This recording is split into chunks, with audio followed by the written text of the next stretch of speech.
Hey everyone, JJ Kegel here, and today I'm going to show you how to save data when streaming with the TV app on iOS 14.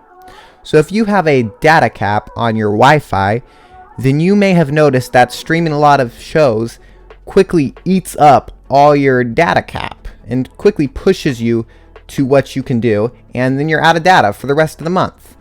So we can actually allow the TV app to only use a specific amount of data in a given period of time.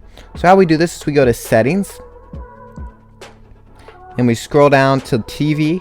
Go ahead and click on TV, and then we're going to click on streaming we see streaming options at the top. We're going to go ahead and click on Wi-Fi and then turn on data saver, and then it will only allow 1 GB to be streamed per hour. So it may scale down your videos to keep you within that, but it is definitely going to save your Wi-Fi data.